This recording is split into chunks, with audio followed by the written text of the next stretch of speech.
Shalom saudara yang dikasihi Tuhan, senang bisa berjumpa lagi di akhir pekan hari ini, hari Sabtu. Kita bersyukur ada firman Tuhan yang senantiasa menyapa kita. Mari kita berdoa terlebih dahulu. Tuhan, pimpinlah kami ketika mendengarkan firman, berilah kami hati yang sungguh-sungguh mau diperbaharui oleh firman-Mu. Roh Kudus pimpin kami dalam nama Yesus. Amin. 1 Timotius 4 ayat 16. Awasilah dirimu sendiri dan awasilah ajaranmu. Bertekunlah dalam semuanya itu, karena dengan berbuat demikian, engkau akan menyelamatkan dirimu dan semua orang yang mendengar engkau. Demikian firman Tuhan, tema kita awasilah dirimu sendiri. Saudara-saudara yang terkasih dalam Tuhan, ada banyak orang yang akhirnya gagal, bahkan jatuh ke dalam dosa oleh karena tidak mampu mengontrol diri sendiri. Memang harus disadari bahwa godaan ataupun tantangan begitu banyak, baik dari dalam maupun dari luar diri kita sendiri. Itulah sebabnya Rasul Paulus memberikan nasihat kepada Timotius yang merupakan anak bimbingan, anak rohaninya, untuk menolong dia, menolong Timotius agar waspada di dalam pelayanan. Timotius merupakan rekan sekerja Paulus dalam misi pekabaran Injil. Dengan demikian, saran, ajaran, ataupun nasihat yang diberikan kepada Timotius tentulah sangat bermanfaat. Banyak persoalan yang harus diselesaikan di tengah-tengah pelayanan, khususnya ketika itu dia berada di tengah-tengah jemaat Efesus. Mulai dari goyahnya iman sebagian orang percaya, berhubung karena munculnya banyak pengajar-pengajar palsu, pengajar-pengajar sesat, hingga masalah-masalah lain, masalah internal di tengah-tengah jemaat. Maka Paulus memberikan nasihat supaya tetap mengawasi diri sendiri. Bagaimana dia mampu mengawasi diri sendiri? Pertama, jadilah teladan. Dalam 1 Timotius 4 ayat 12 dikatakan, jadilah teladan bagi orang-orang percaya dalam perkataanmu, dalam tingkah lakumu, dalam kasihmu, dalam kesetiaanmu, dan dalam kesucianmu. Apa yang harus Timotius lakukan? Entah kepada para penyebar ajaran sesat maupun kepada setiap orang yang percaya di jemaat Efesus, maka harus menjadi teladan dalam berbagai hal sebagaimana disebutkan dalam ayat ini.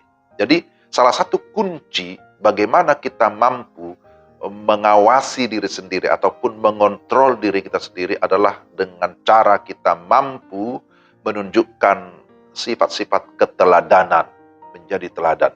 Lalu yang kedua, bertekunlah dalam semuanya itu. Bertekun di dalam pengajaran, bertekun di dalam firman, bertekun di dalam pelayanan, terus di dalam kebenaran, dan tentu di dalam keberanian.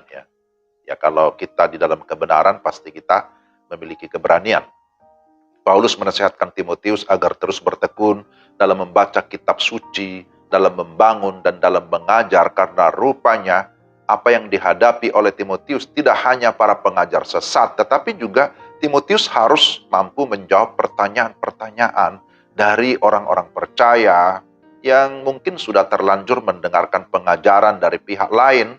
Maka dia harus mampu memberikan pengajaran, meluruskan semua pengajaran yang bengkok dari luar, dan dia harus meyakinkan jemaat Tuhan dengan pengajaran yang murni, dengan doktrin, dengan pemahaman yang benar.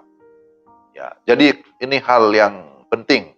Maka pada bagian akhir surat ini, Paulus berkata, hindarilah omongan yang kosong, yang tidak suci, dan pertentangan-pertentangan yang berasal dari apa yang disebut pengetahuan.